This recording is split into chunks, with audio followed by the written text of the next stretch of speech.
ભુવાજી આ લલિતભાઈ જોશી જે આપણે યુટ્યુબ ઉપર જોઈને અમને જે દાન આપ્યું ને લલિતભાઈ જોશી જે બાળકોનું સંચાલન કરે છે આજે વચ્ચે ઉભા આવો અમિત બાપજી આવો આજે ઘણી જગ્યાએ કઈક હોય તાર વાતો ભુવાની કહેતા હોય છે કે ભુવાઓ શું કરી શકે છે અરવિંદ ભુવાજી અત્યારે કહેવત છે ને કે ભુવાજીઓની કાપવી વાળા ઘણા મળી રહે પણ એમને ખબર નથી કે ભુવાજીઓ જ્યારે ડોક્ટર ના પાડે ને ત્યારે લોકો ભુવાજી પાસે જાય છે અને ત્યાં અહીંયા ચમત્કાર થાય છે અને આજે દીવદર મુકામે જે જગદંબા માનવ સેવા ટ્રસ્ટ ચાલે છે એને અરવિંદભાઈ ભુવાજીને ત્યાં રમેલ હોવાથી રમેલમાં કેટલા રૂપિયા આવ્યા આપણે 21,000 રૂપિયા 21,000 થી પણ વધુ રકમ ભુવાજી કે એક જ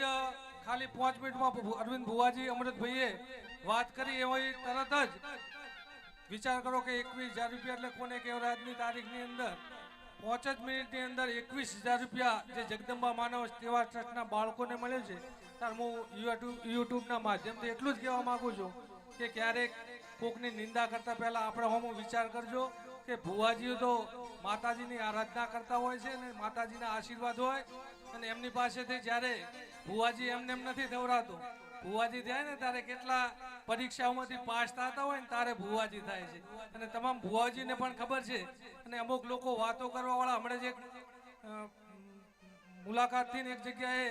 અરવિંદ ભુવાજીએ કે વાત કરી મેં ફોન કર્યો બાપજીને બાપજી ભુવાજી જે વિશે વાતો કરતા હતા ને જવાબ આપવો પણ અઘરો પડી ગયો એટલે ક્યારેય કોઈની નિંદા જોયા વગર ના કરવી કદાચ 100માં 5 માણસો ખરાબ હોય એનો મતલબ એવો નથી કે 100 એ 100 ખરાબ છે એટલે ખરેખર આજે હું મારા મિત્ર એવા અરવિંદ ભુવાજી અમારા સાસરિયા પક્ષમાંથી રાજુભાઈ અરવિંદ ભુવાજી તમને કદાચ ખ્યાલ ના હોય તો અમારું સાસરિયું દુગરાણ છે પછી મારા મિત્ર અમૃતભાઈ વિહેતરામ ગ્રુપ જેમને ખરેખર 12 મહિનામાં ઓછામાં ઓછી 7-8 રમેલ હોય એવા અરવિંદ ભુવાજી બાપજી પછી કલાકાર શ્રી મિત્રો તમામના નામ લઈ શકું પણ હવે અત્યારે લેતો નથી બાપજી તમામ ગ્રુપ વતી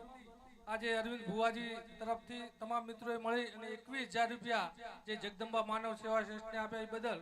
માતાજીના સદાય આશીર્વાદ વરસતા રહે બોલો મેલડી માતા કી બોલો જોગણી માતા કી